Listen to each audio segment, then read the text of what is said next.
오늘은 2월 마지막 주일입니다. 지난 한 달 동안도 하나님의 인도와 또 보호 가운데 우리가 감사하며 살 수 있음에 오늘도 예배를 통하여 하나님 앞에 영광 돌리시기를 바랍니다. 오늘은 주신 말씀을 가지고 영원토록 동일하신 하나님, 영원토록 동일하신 하나님, 이 제목으로 말씀을 나누겠습니다. 오늘 우리가 읽었던 8절 말씀에 보니까 이렇게 기록되어 있죠. 예수 그리스도는 어제나 오늘이나 영원토록 뭐하시다? 동일하시니라. 여기서 말하는 어제, 시간적으로 보면 과거를 의미합니다. 과거. 오늘은 현재, 영원토록. 이 말씀은 미래를 말씀하고 있습니다. 그러니까 예수 그리스도는 과거와 현재와 미래를 초월해서 스스로 계시는 하나님이시다. 이 말씀입니다. 다시 말하면 예수 그리스도는 날마다 그리고 영원히 스스로 계시는 분입니다. 누가 있게 해서 계시는 분이 아닙니다. 누가 만들어서 존재케 함으로 계시는 분이 아니라는 겁니다. 예수 그리스도는 스스로 영원히 계시는 하나님이시다라고 선포하고 있습니다. 사람도 변합니다. 맞습니까? 사람도 변해요. 그렇지 않습니까? 사람도 변하고 강산도 변하고 사람의 인심도 변합니다. 사람의 인심이 갈수록 좋아지고 시대가 갈수록 후해지면 좋겠는데 사람의 심령이 그렇지 않아요. 사람의 인심이 갈수록 강팍해져가네요. 변해요. 세상의 모든 것은 다 변합니다. 그러나 우리가 기억해야 될 것은 우리 주님은, 우리 하나님은 영원토록 변하지 않으신다고 약속하고 계십니다. 자녀를 향한 부모의 사랑도 한결같지 않아요. 변해요. 부모를 공경하던 자식의 그 중심도 또 변하더라고요. 다 변합니다. 사람이 살아가는 생활 수준의 만족도도 갈수록 변합니다. 안 변하는 게 어디 있습니까? 그러나 우리 주님은 변하지 않습니다. 나를 향한 주님의 사랑, 나를 향한 주님의 보호, 우리를 향한 주님의 인도하심, 변하지 않으심을 믿으시기를 바랍니다. 그래서 우리는 첫 번째로 날마다 예수님을 닮아가는 자가 되어야 됩니다. 변하지 않으시는 그 예수님을 닮아가는 자가 진정한 하나님의 사람, 예수 그리스도의 사람입니다. 우리가 예수님을 닮는다는 것은 여러 가지 면을 다 통합해서 말씀하고 있습니다. 그래서 우리는 주님을 닮는다고 할 때 얼굴 표정도, 미소도, 눈빛도, 몸짓도, 우리의 말씨도, 마음도, 우리의 삶도 모든 것을 총망라하여서 예수님처럼 되는 것을 의미합니다. 그런데 예수님을 닮는다는 것은 외형적인 면만을 의미하는 게 아닙니다. 조금 이따가 말씀드리겠습니다만 우리의 중심이, 우리의 내면이 예수님을 배워야 되고 예수님을 닮아야 됩니다. 예수님의 모습을 그린 성화가 여러 가지가 있지요. 생각해 보면은 대표적인 예수님의 모습을 그리는 성화가 세 가지가 있습니다. 그 첫째가 뭐냐 하면 어린 양을 품에 안고 계시는 예수님의 성화입니다. 온화한 얼굴, 자애로운 미소, 다른 어떤 성화에서 찾아볼 수 없는 평화로운 모습을 우리는 그 성화를 통해서 보게 되지요. 그뿐만이 아닙니다. 예수님의 품에 안겨 있는 어린 양에게 무슨 걱정이 있고 무슨 염려가 있겠습니까? 또한 그 품에 무슨 위험이 있고 무슨 시련이 있겠습니까? 가장 온화하고 가장 평화로운 양을 품에 안고 계시는 예수님의 모습의 성화가 있습니다. 또 하나의 성화는 겟세마네 동산에서 무릎을 꿇고 하늘을 우러러 보시면서 기도하시는 예수님의 성화가 있습니다. 고뇌에 찬 눈빛, 갈망과 고통이 배어있는 얼굴 표정, 이 두 번째 성화지요.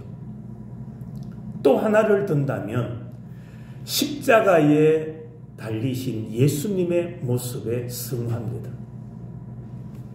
발가벗은 몸, 흐르는 피, 또 예수님의 머리에 씌워져 있는 가시관, 처절한 눈빛, 축 늘어진 양 어깨, 이런 성화를 볼 때마다 가슴이 아프고 송구스러운 마음이 생깁니다. 여러분, 우리가 예수님처럼 살려면, 예수님을 닮아가려면 제일 중요한 것은 예수님의 마음을 가져야 됩니다. 누구의 마음? 예수님의 마음을 가져야 됩니다. 우리가 예수님의 마음을 가졌다, 예수님의 마음을 지녔다라는 것은 뭘 의미하느냐? 예수님처럼 생각한다라는 겁니다. 예수님의 마음을 가진다는 것은 예수님처럼 생각하는 것을 의미하는 거예요. 우리도 다 자기 생각이 있어요. 자기 주관이 있어요. 자기 계획이 다 있어요. 그런데 예수님처럼 생각한다, 예수님을 닮는다는 것은 뭘 의미하느냐? 내 계획, 내가 지금 생각하고 내가 했던 모든 계획들은 다 내려놓고 다 유보하고 주님의 주관, 주님의 생각을 앞세우고 그 생각을 따라가는 것, 그게 예수님을 닮는 거예요. 그게 예수님이 가지신 생각을 닮아가는 거예요. 예배는 드리고 예배에 참석해서 말씀도 듣고, 그런데 예배당을 나가면 다 자기 생각, 자기 주관, 자기 계획에 꽉 붙들려 있으면 그 사람은 예수님을 닮는 사람이 아니에요. 그런 사람은 예수님의 생각을 가진 자가 아니에요. 오늘도 주일을 맞이해서 다른 나라는 제껴두고 우리 한국에도 수백만의 사람들이 교회당으로 몰려들 겁니다. 제가 집에서 이렇게 예배 인도하러 오면서 오는 길에 교회를 하나 거쳐서 지나와요. 그 주위에 있는 사람들이 그 교회 2부 예배 9시 반 예배에 참석하기 위해서 아이들을 데리고 줄줄이 교회로 가는 모습이 보여요. 그런데 한번 생각해 보십시다. 과연 우리가 예수님을 닮아가고 있는가? 우리 생각을 내려놓고 우리의 계획은 다 내려놓고 예수님의 계획을 따라가는 자인가? 예수님을 닮는다라는 것은 나에게도 계획이 있지만은 그 계획을 따라 사는 자가 아니라 예수님의 계획을 따라 사는 사람. 그게 바로 예수님을 닮는 자의 신앙의 자세라는 겁니다. 그래서 바울이 고린도전서 11장 1절에서 내가 그리스도를 본받는 자 된 것 같이 너희도 나를 본받는 자가 되라. 무슨 말입니까? 바울이 예수 그리스도를 본받았던 그 부분을 우리도 본받아라. 바울은요, 많이 배운 자예요. 학자예요. 그럼에도 불구하고 다 내려놓고 순종할 줄 아는 사람. 편한 길을 선택한 것이 아니라 순종의 길을 걸어갔던 사람. 그 바울 사도를 본받아라. 예수 그리스도를 본받았던 것처럼 오늘 우리들에게 나를 본받는 자가 되라. 그렇게 말씀하고 있습니다. 여러분, 하나님께서 우리에게 제일 원하시는 게 뭘까요? 하나님의 자녀들에게 뭘 원하시는 것일까? 신약 성경에 보면 예수님이 많은 비유를 들어 말씀하셨지요. 그 비유 가운데 달란트 비유가 나옵니다. 한 종에게는 1달란트, 한 사람에게는 2달란트, 한 사람에게는 5달란트. 그런데 5달란트 받은 자는 어떻게 합니까? 달란트를 받고 곧바로 갑니다. 주인의 것을 받은 이후에 머뭇거리지 않습니다. 지체하지 않습니다. 곧바로 가서 장사를 합니다. 이유를 남기죠. 몇 달란트를 남깁니까? 5달란트를 남깁니다. 그때 주인이 그 종에게 했던 말이 뭔지 아세요? 착하고 충성된 종이라고 했어요. 뭐한 종? 착하고 충성된 종. 이 말씀에 우리는 집중해야 돼요. 성도 여러분, 충성되다라는 말이 뭡니까? 충성되다, 충성한다. 착하고 충성된 종이라고 했죠. 충성된 종. 어떤 사람이 충성된 사람입니까? 딱 하나입니다. 변함이 없어야 돼요. 변하면 안 돼요. 변하면 쓸모가 없어요. 변한 것은 내가 버리는 거예요. 음식도 요리사의 목적이 있어요. 그런데 맛이 변하면 어떻게 합니까? 버리는 거예요. 충성되다. 뭘 의미합니까? 변하지 않는 거예요. 변하지 않는 것. 우리가 하나님 앞에 충성되다라는 칭찬을 듣기 위해서는 2가지가 필요합니다. 하나님 앞에 충성된 자녀가 되려면 첫 번째로 변하지 말아야 돼요. 안 변해야 돼요. 비가 오나 눈이 오나 교회에 출석을 잘하는 사람은 충성된 사람이에요. 조금 여의치 않는다고 예배를 게을리하고 교회 출석을 게을리하고 충성되지 않는 거예요. 여러분, 일꾼을 서보지 않습니까? 몸이 좀 아프고 힘들어도 주인이 불러줄 때 약속을 지키면서 와서 일하는 종은 믿음이 생기는 거예요. 그래서 다음에 또다시 그 일꾼을 부르는 거예요. 그런데 와서 꾀를 부리고 충성되지 않는 자는요, 안 부릅니다. 내 돈 주고 일꾼을 쓰는데 충성되지 않는 자를 왜 씁니까? 하나님도 똑같습니다. 변하지 말아야 됩니다. 한결같아야 됩니다.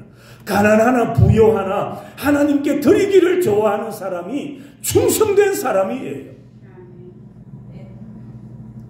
우리는 그렇게 고백하잖아요. 모든 것이 하나님의 것입니다.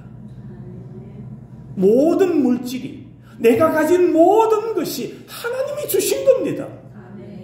그렇게 고백하면서도 하나님의 앞에 드리기를 인색한 거예요. 부요할 때나 가난할 때나 드릴 줄 아는 사람이 충성된 사람이다. 예수님이 그러셨어요. 그래서 예수님을 가리켜서 어제나 오늘이나 영원토록 뭐하시다? 동일하시다. 어제도 충성을 하셨고 현재도 충성하시고 미래도 충성하시는 예수님. 그러기에 예수님을 닮기를 원하는 사람은 변함없는 주님을 바라보고 변함없는 삶을, 변함없는 신앙의 길을 걸어가는 자가 되어야 됩니다. 그게 충성이에요. 또 하나, 충성되려면 첫째로는 변함이 없어야 된다고 했죠. 두 번째로 충성되려면 착해야 돼요. 뭐 해야 돼요? 착해야 돼요. 5달란트 받은 종을 향해서 주인이 하는 말이 뭡니까? 착하고 충성된 종, 착하다. 착하다. 사람이 악하면 게을러집니다. 악하면 게을러집니다. 5달란트 받은 종은 착한 사람이었기에 충성을 다해서 또다시 5달란트를 남겼던 거예요. 예수 그리스도가 어제나 오늘이나 영원토록 동일하셨던 것처럼 여러분이 하나님 앞에 예배 드리러 오는 것도 한결같이 충성스럽게 예배 올려드리는 성도들이 되시기를 바랍니다. 그게 바로 충성이에요. 날마다 우리는 예수님을 배우고 날마다 예수님을 닮아가는 자가 되어야 됩니다. 자, 두 번째로 날마다 나와 함께 하신다라는 의미입니다. 어제나 오늘이나 영원토록 동일하시다. 영원토록 동일하다라는 말은 날마다 나와 함께 하신다. 바로 그 말씀이에요. 여기서 날마다 나와 함께 하신다라는 말의 의미를 잘 알아야 돼요. 나와 함께 하신다. 공간이나 시간의 의미를 말씀을 하는 게 아닙니다. 여러분, 두 사람을 24시간 밧줄로 꽁꽁 묶어서 한 공간에 머물게 한다고 해서 그 사람들이 우리 함께 있었다라고 표현은 하지 않을 거예요. 온종일 방 안에 두 사람이 마주보고 앉아있다고 해서 그들이 결코 함께 있다라고 표현할 수가 없는 겁니다. 함께 있다는 것, 이것은 얼마나 긴 시간을 한 공간에서 보내었느냐 그런 의미가 아니에요. 함께 한다, 함께 있다, 이 말은 얼마나 밀도 있는 만남을 가지느냐, 다르게 표현하면 얼마나 친밀한 관계를 가지느냐, 여기에 달려있는 겁니다. 이게 세상과 주님의 다른 점이에요. 세상은요, 이래 한두 번 보고는 뭐라고 표현하는지 압니까? 내 그 사람 뭐 한다? 잘한다 합니다. 상대는 몰라요. 타인은 모르는데 나는 그 사람 잘한다고 표현합니다. 선교가 있던 어떤 선교사님이 복음을 전해도 그 현지인들이 복음을 받아들이지 않더래요. 그런데 그 외국 현지인들이 우리 한국에 아는 분이 한 사람이 있더래요. 그분이 누구냐? 교단은 우리하고 다릅니다. 이미 천국 가신 분이에요. 순복음의 조용기 목사님이에요. 그래서 복음을 전하러 가면 그 현지인들이 묻는 게 그거랍니다. 한국, 코리아. 그러면 거기에 조 목사님을 아느냐 묻는답니다. 모른다고 하면 당신은 별것 아니야. 그렇게 취급을 받는데요. 그래서 이 선교사님은 한국의 조 목사님 압니까? 라고 물으면 네 잘 안다. 그렇게 표현한대요. 그래서 우리가 물었어요. 당신 조 목사 잘 아나? 거기는 나를 몰라도 같은 한국 사람이고 소문을 들어서 내 그 사람 알잖아. 그래서 내가 안다고 했다는 겁니다. 그래서 안다고 하면 그 사람들이 이 사람 참 훌륭하다. 이래서 전하는 복음을 듣기 시작한대요. 자, 성경에서 말씀하고 있는 함께한다, 아는 것과 세상에서 표현하는 알면 같습니까? 다릅니까? 달라요. 세상은 들어서 아는 것도 있어요. 상대는 모르지만 내가 몇 번 봐서 아는 거예요. 그러나 하나님과 함께한다, 하나님을 안다는 것은 친밀한 밀도 있는 관계. 얼마나 그분을 배우고 얼마나 그분의 마음을 닮아가고 있느냐, 이걸 가지고 하나님과 안다 모른다라고 결정을 내리시는 거예요. 주님은 언제나 우리와 함께 하기를 원하시는 분입니다. 주님이 나와 함께 하신다는 것은 몇 가지 의미가 있어요. 나와 함께 하신다. 뭘 의미하느냐? 첫 번째로 날마다 나를 지키신다라는 의미입니다. 주님이 나와 함께 하신다는 것은 뭘 의미하느냐? 주님이 나를 지켜주고 계신다. 지키신다. 보호하신다. 그게 함께 하는 거예요. 두 번째로 주님이 나와 함께 하신다라는 말의 의미가 뭐냐 하면 날마다 나를 인도하신다라는 의미입니다. 인도하신다. 시편 23편에 보면은 여호와는 나의 무엇이니 목자시니 내게 부족함이 없으리로다. 나를 인도하시는 하나님.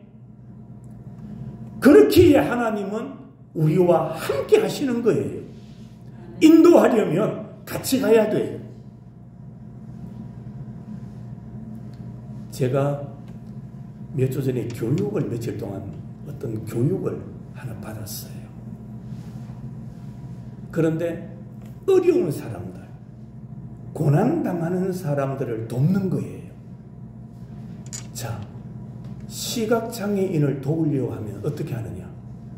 그 사람이 내 팔을 꼭 붙잡고 그 사람을 인도해 줘야 돼요. 계단이 있으면 계단이 있습니다. 계단이 높습니다. 앞에 물이 있습니다. 길이 X자입니다. 알려줘야 돼요. 내가 알려줘야 그 사람들이 편안히 갈 수가 있어요. 그런데 인도자가 알려주지 않으면 어떻게 됩니까? 위험에 처하게 되는 거예요. 하나님은 우리를 아름다운 길로 인도하시는, 은혜의 길로 인도하시는 인도자이심을 믿으시기를 바랍니다. 그래서 주님은 날마다 우리와 함께 하시는 거예요. 함께 하신다라는 세 번째 의미가 뭐냐? 날마다 우리가 쓸 것을 공급하신다라는 말입니다. 우리가 사용할 것을 공급하시는 분. 여러분, 인도만 잘하면 뭐 하겠습니까? 인도도 잘해야 되지만은 우리의 필요를 채워주시는 분, 우리에게 유익한 것을 공급해 주시는 분이 누구냐? 우리 주님이시다. 우리 주님의 은혜와 사랑은 24시간 365일 풍성하게 우리에게 공급되고 있습니다.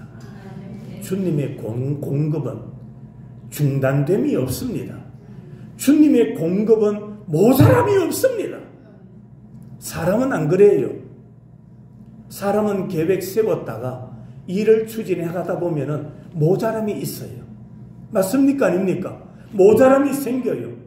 일을 하다가 중단해야 될 때가 있어요. 그러나 주님의 인도, 주님의 공급은 모자람이 없습니다. 중단됨이 없습니다. 부모가 돈을 벌었습니다. 자녀들에게 이만한 뒷바라지 하면 안 되겠나 싶었는데 돕다 보니까 모자라는 거예요.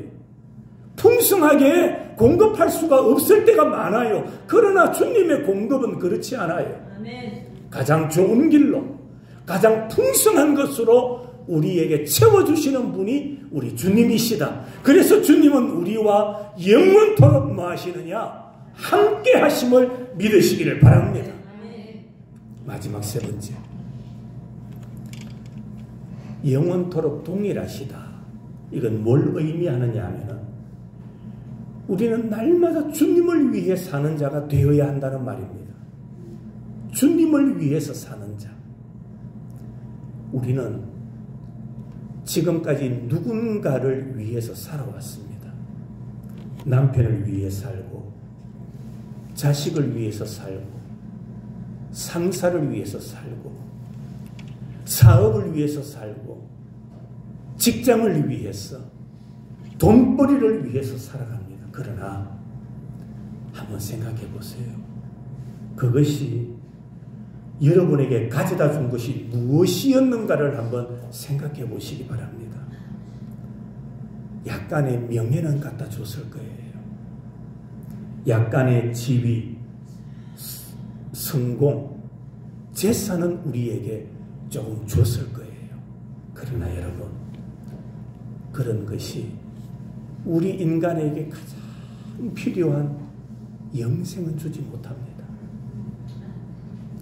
옛날에 불렀던 복음성 기억납니까? 돈으로도 못 가요. 네. 하나님 나라 힘으로도 못 가요. 여러분, 재물은 조금 나에게 도움은 줄 수 있을지 몰라도 그것이 우리를 영생의 길로 인도하지 못해요. 어떤 사람은 힘이 있다고 자랑합니다. 능력이 있다고 자랑하죠. 그런데 자기 생활에 조금은 유익할지 모르지만은 그 힘이 나를 천국으로 인도해 주지 못하는 거예요. 그러나 여러분, 기억하세요. 몸을 바치면 몸을 바친 만큼, 삶을 바치면 삶을 바친 만큼, 시간을 들이면 내가 시간을 들인 만큼, 내가 물질을 들이면 물질을 들인 만큼보다 더 풍성하게 채워주시고 더 많은 것으로 보상해 주시는 분이 우리 주님이십니다. 믿으시기 바랍니다. 내가 한 것보다 더 많은 것으로 되돌려 주시는 분이 주님이세요. 자, 들어봅니다. 여러분의 자녀들이 부모 생신이나 명절이나 그래서 이렇게 부모님께 봉투를 하나 드려요. 그런 일들 있죠? 없나요? 있죠? 그런데 부모는 그것 받고 적다 소리 하는 사람은 부모 같지 않은 사람이에요. 받으면 그것보다 부모는 더 많은 것으로 되돌려줘요. 그게 부모잖아요. 입 싹 닦는 부모 있습니까?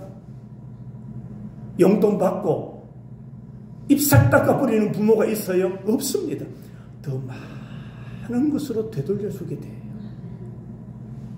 우리도 그런데, 인간도 그런데 우리 하나님은 내가 드린 것보다, 내가 바친 것보다, 내가 사용했던 것보다 더 풍성하게 공급해 주시고 더 많은 것으로 되돌려 주시고 가장 필요한 것으로 채워주시는 분이 우리 주님이십니다. 믿으시기 바랍니다. 우리 주님은 그런 분이에요. 항상 우리에게 가장 좋은 것으로 보상해 주시는 분이 우리 주님이십니다. 그래서 주님을 위해서 사는 삶은 결코 후회함이 없습니다. 주님을 위해서 사는 삶은요, 아쉬움도 없습니다. 그래서 사도 바울이 디모데후서 4장 7절과 8절에서 이렇게 고백합니다. 나는 선한 싸움을 싸우고 나의 달려갈 길을 마치고 믿음을 지켰으니 이제 후로는 나를 위하여 뭐가 예비되어 있다? 의의 면류관이. 보세요. 주를 위하여 충성하면, 주를 위하여 물질을 드리면, 주를 위하여 헌신하면, 시간을 드리면 나는 드린 것 그것밖에 없는데 주님은 우리에게 뭘 주시느냐? 의의 면류관을 씌워주시는 거예요. 예? 비교가 안 돼요. 내가 드린 것과 비교가 안 될 정도로 주님께서 되돌려 주시고 갚아 주시고 후해 주시는 분이 우리 주님이시다. 예. 그래서 우리는 주님을 위해서 살아야 돼요. 복음을 위해서 살아야 되고 타인을 위해서 살아야 되고 주는 삶을 살아야 되고 내가 내 돈으로 내가 옷을 하나 사 입으면 나 혼자 즐겁습니다. 맞죠? 내가 내 돈으로 옷을 사 입어요? 그러면 나 혼자 즐거워요. 그런데 아끼고 아껴서 내가 그 돈으로 타인에게 옷을 하나 줬었어요. 얻어 입는 사람도 기쁘고요. 사준 사람도 기쁘고요. 두고 기쁜 거예요. 그것은 두 배만의 기쁨이 아니에요. 두고 기쁨이 있는 거예요. 우리 주님의 복이 그런 겁니다. 주님을 위해서 사는 삶은 후회함이 없어요. 주를 위하여 사는 삶은 아쉬움이 없는 거예요. 또다시 하나님께서 채워주시고 공급해 주시기 때문이다. 여러분, 주님을 위해서 쓰는 시간, 주님을 위해서 사용하는 돈, 주님을 위하여 사용하는 재능 다 값진 겁니다. 값진 겁니다. 가장 값진 겁니다. 누구를 위해서 사는 것이, 누구를 위해 드리는 것이 주를 위해서 가장 값진 거예요. 예? 이래도 저래도 지나갈 나의 한평생 삶이라면은 주님을 위해서 사용하고 주님을 위해서 드리고 주님을 위하여 바치는 삶이 더 고귀한 삶이지 않겠습니까? 말씀을 마칩니다. 우리 모두 날마다 예수님 닮기를 힘쓰시기를 바랍니다. 예수님 닮아야 돼요. 날마다 예수님의 보호와 예수님의 공급을 받으며 살아가시기를 바랍니다. 그래서 날마다 예수를 위하여 살아가는, 예수를 위해서 산다는 것은 복음을 위해서 사는 겁니다. 하나님 나라 확장을 위하여 사는 겁니다. 교회에 하나님의 영광이 드러나기를 원하며 사는 삶, 이것이 바로 예수님을 위하여 사는 삶입니다. 날마다 예수님을 위하여 살아가는. 왜? 예수님은 어제나 오늘이나 영원토록 뭐 하시기 때문에 동일하신 하나님이시기 때문입니다. 주를 위하여 살아가고 여러분과 여러분의 가정과 후손이 주님께서 공급해 주시는 은혜를 받으며 살아가기를 주님의 이름으로 축원합니다. 거룩하신 하나님,